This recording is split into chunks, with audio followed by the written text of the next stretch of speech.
Good evening. Welcome to the Pearl Report. I'm Diana Lynn. The Shaw Prize is awarded in 3 categories: astronomy, life science and medicine, and mathematical sciences. In the first of 3 episodes, we meet 3 American geneticists sharing the 2013 Life Science and Medicine Award. As producer Chris Lincoln reports, their discoveries opened up research into why we wake up and fall asleep. What molecular mechanisms underlie our circadian rhythms? We're not just swinging back and forth between 2 states night and day. This is a mechanism that allows you to organize steps of activities around the clock. The implication of a shared mechanism and shared proteins between flies and humans is that this system already existed 550 million years ago in the last common ancestor of flies and humans. It had been shown from earlier fruit fly work that as the daily cycles are not driven by light-dark cycle in the environment, these rhythms persist in constant environmental conditions, is that there's an internal daily clock governing this rhythm.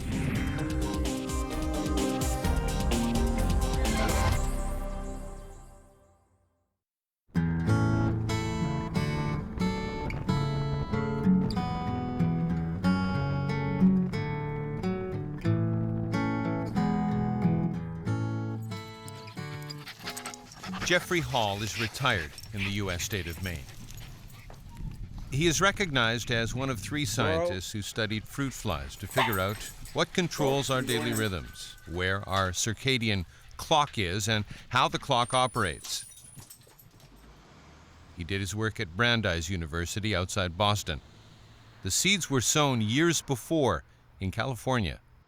I knew very well a fellow who started the whole enterprise, genetic studies of rhythms, Ron Konopka, when we were lab mates at Caltech in the early 70s. Konopka had mutated fruit flies in the lab of Seymour Benzer to see if he could knock some of them out of the ancient and still unexplained 24-hour rhythm that we all follow. From 1,900 flies, he got 3 rhythm mutants. One of which had no daily cycles at all. Another one was rhythmic, but its cycle duration was not 24 hours. Its cycle durations was 19 hours. The third mutant type, the cycle durations were 29 hours, 5 hours off in the other direction from the norm. Those mutants came back to Hall at Brandeis. He was studying the courtship behavior of the male fruit fly. He will stick out one wing or the other, and he vibrates that wing and makes what's known as a courtship song. Hall had found a fluctuation in the song. It was a 1-minute rhythm to the male's singing behavior. And he wrote to Konopka asking for the mutants and wondering whether there might be a genetic connection he could study.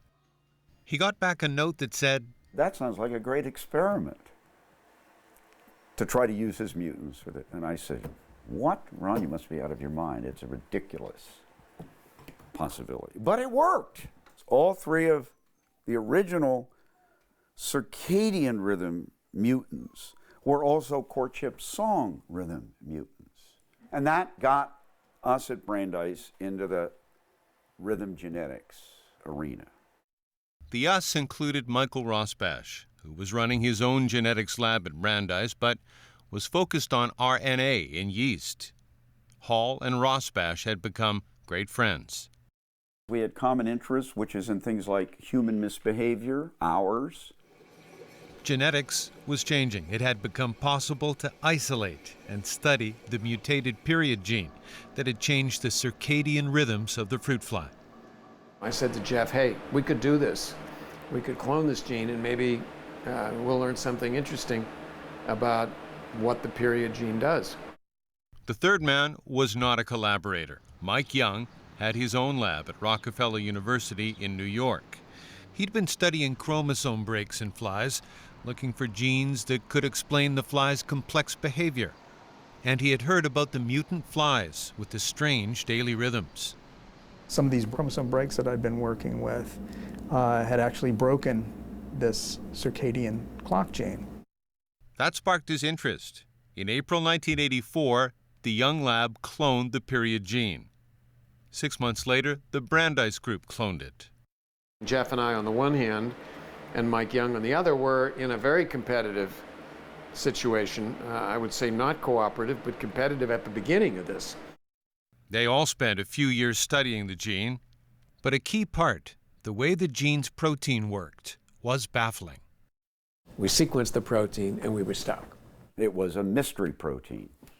It was a frustratingly uninterpretable protein. It certainly didn't look like anything that people had seen before. The Brandeis labs made a breakthrough when they learned the protein produced by the period gene only appeared at certain times of the day. It was rhythmic. They stained for protein and found lots of it at night. Taking flies from the middle to the end of the night, there was a very high staining intensity with this particular antibody. And then, as you proceed through the daytime, early morning through the middle of the day, the staining intensity goes down and bottoms out by the end of the day. The gene expression itself underwent oscillations, very robust oscillations in circadian time, 24-hour period between oscillations. And the RNA that makes protein was also peaking and falling. The protein is coming up, the RNA is coming down, and it turns out that's causal. High concentration of protein, low production of RNA. That's a feedback loop. And it involves more than one gene. 2 years earlier, Mike Young's lab had started looking for other genes that might make up the circadian clock. We just decided there's got to be more to it than this gene, this one gene period. And I convinced postdocs in the lab to start screening for additional mutations. And this also had the benefit of being a way of separating what we were doing from what the guys at Brandeis were doing. After going through 7,000 mutant strains of flies, we found a second gene. This mutant had no circadian rhythms. We named it timeless. The period gene and the timeless gene have a unique relationship. It turns out that these two proteins have to work together in order for biological rhythms, biological cycles to occur. RNA from the period and timeless genes leaves the cell nucleus. A code carried by the RNA is used to make period and timeless proteins in the cytoplasm.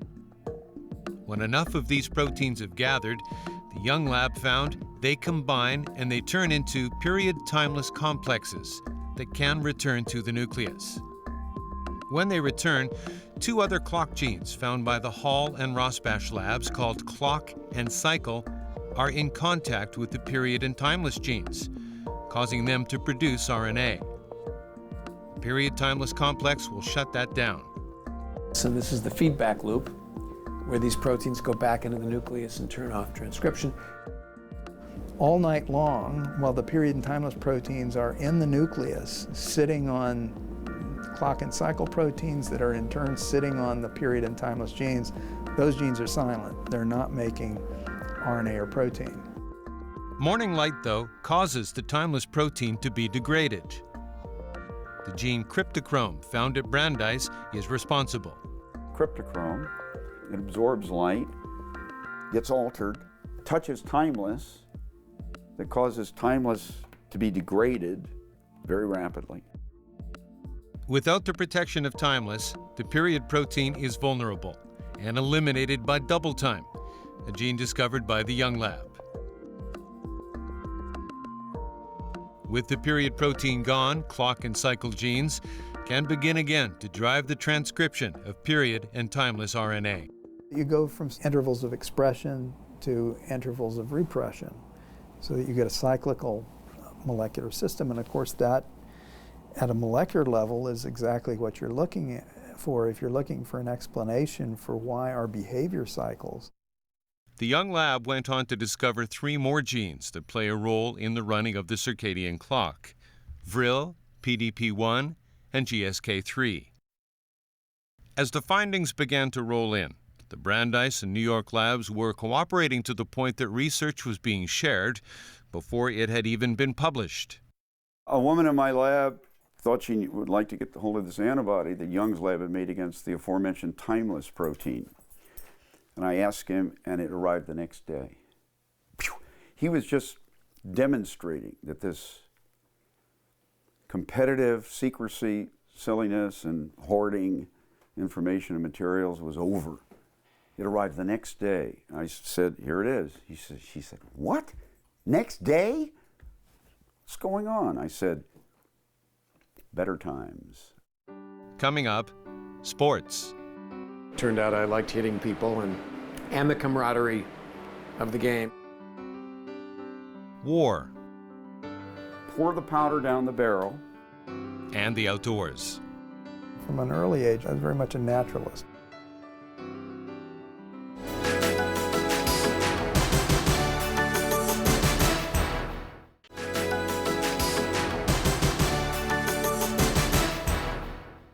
Welcome back to the Per Report.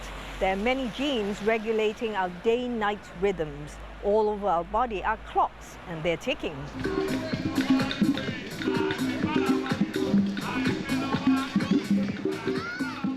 Fruit flies and mammals are not as far apart as they might seem. It's now known they share 4 of the core genes that make up our circadian rhythms. And there are clocks throughout our bodies. What's discovered only in the last 15 years is the fact that the same clockworks, the same machinery, is present in all of our peripheral tissues as is present in the brain. The brain gets light information through the eyes in mammals. The light entrains the brain clock and keeps it in sync with the external light-dark cycle. Then in this top-down fashion, the brain has all the hormones going like this in the circulation, and then those circulating hormones are keeping all the individual clocks in the peripheral tissues in sync. Before we started studying these mechanisms, we really thought that metabolism was steady and level and controlled within narrow windows. But if it's 5 p.m., that's the best time of the day for physical effort. Your muscle strength and cardiovascular efficiency are at their peak. At 10 a.m., you'll be at your most alert. Hormones are working at different times. Melatonin, for instance, will begin to secrete about 9 p.m. If you're traveling across the world, you'll suffer jet lag because hormones are out of sync with local time when you land. 9 at night Hong Kong time, 9 in the morning New York City, hormones like sleep-inducing melatonin will take days to adjust to a new light-dark cycle. Circadian clocks are not accurate, but they're easily reset. Activity, light, food, all of these can reset these clocks. In this room, a young lab postdoctoral fellow is trying to learn what will happen to flies under extreme conditions. Their circadian clocks have been broken, and they have no environmental cues. The flies cannot see in red light. Maybe if they don't have any idea about what time it is, maybe stuff in their bodies will get disorganized and maybe they die faster. That would be an important finding. That would show that circadian rhythm is actually vital for our health. There are already indications of this in people with advanced sleep phase disorder. The young lab is analyzing data from an experiment showing people with the mutant clock gene and without environmental cues will sleep later and later.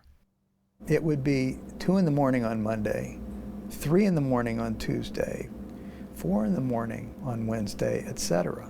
These people are cycling through the time zones. And it's not just their sleep pattern that's cycling through their time zones. It's their meal times, it's their digestive system, it's their liver, it's their lungs. People, such as constant travelers, approximate the same behavior. And working at odd hours can create internal conflict, leading to sickness. Even some forms of cancer, so shift work, for example, like living against your clock, has been identified by the World Health Organization as a risk factor. I've gotten quite intrigued by sleep. We really don't know why we sleep.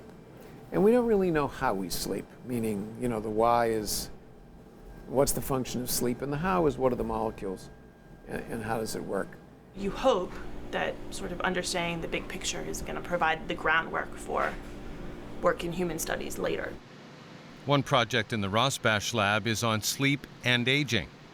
Is it because we get older that our sleep gets worse, or is it because we don't sleep really well that actually we age or age faster? The Rosbash home is close to the Brandeis campus in an old community called Newton, Massachusetts. Every house on the street has been built more than 100 years ago, and ours was built in 1855.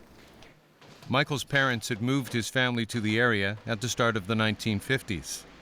When I was 6, they bought a house in this community and lived here, and I grew up here. 4 years later, his family was turned upside down. My dad died of a heart attack when he was 42, and I had a heart attack when I was 38, and a pretty big heart attack. He got treatment in time and lived to marry Nadia about 3 years later. She arrived from Chile in 1979 and worked as a postdoctoral fellow in the Rosbash lab. I went to do rotation in his lab. Then after that, I stayed there for the whole program. And then after maybe 3 years that I was there, then he and I became an item. Though, of course, at that time, nobody knew. She was in the lab for 20 years, but worked on RNA metabolism, not circadian rhythms. I almost never went to his office to talk to him or to work with him because we talked at the dinner table, unfortunately. Nadia brought with her from Chile a daughter, Paula. And together, Nadia and Michael had Tanya. He's fun and he's funny. We always laugh, and sometimes I'm laughing at him because he can be quite absurd and a little bit ridiculous, but for the most part, he keeps us all laughing and smiling. I think sports has always been a really common activity that my dad and I have shared, a common interest. I remember he took me to my first Red Sox game, took me to my first Celtics game when I was 5-6 years old. In university, Michael Rosbash played football. He's always followed sports. At Brandeis, he helps convince students they can also be Brandeis athletes. When Michael can sit down with a prospective student or somebody who's already enrolled and contemplating participating, he can explain to them that it's absolutely doable. Fred, my man, what's happening? For the school administration, Michael Rosbash can be a magnet. We're a small undergraduate student population of only 3,500.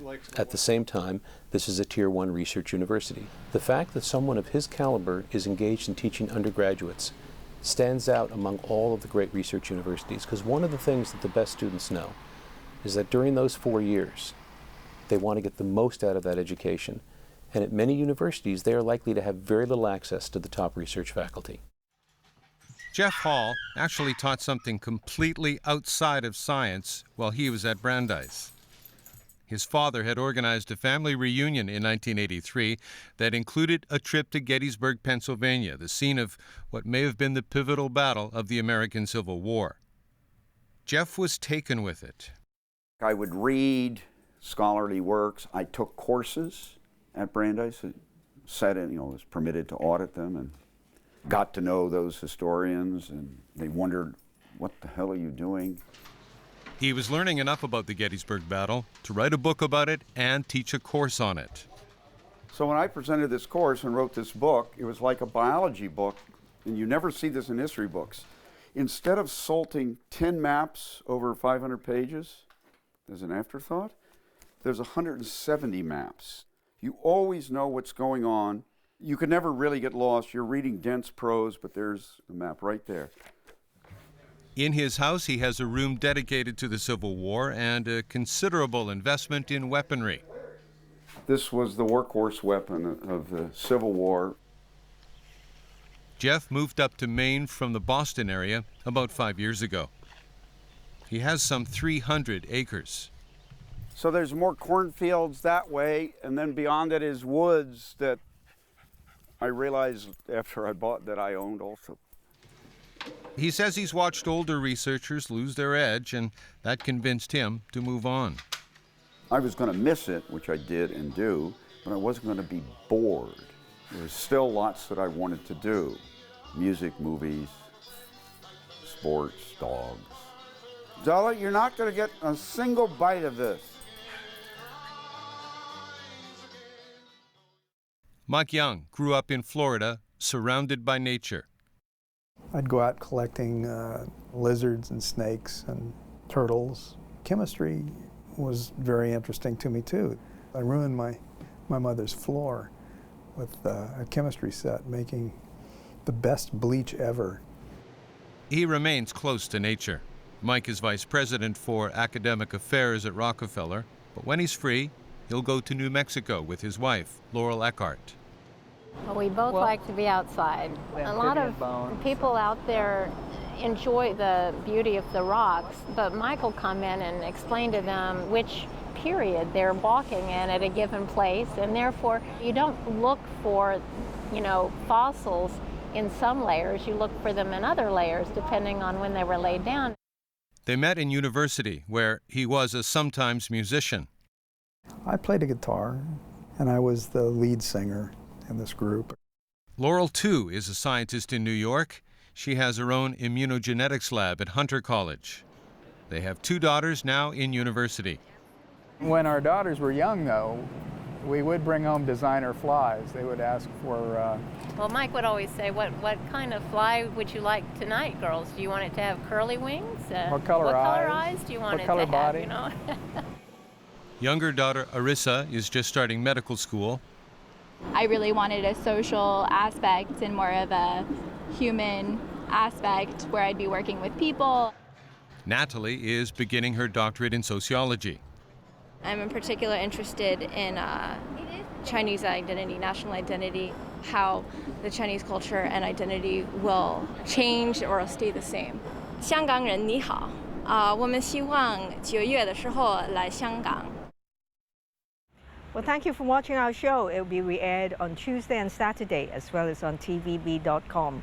Until next time, from the Pearl Report team, good night, good luck, and good health.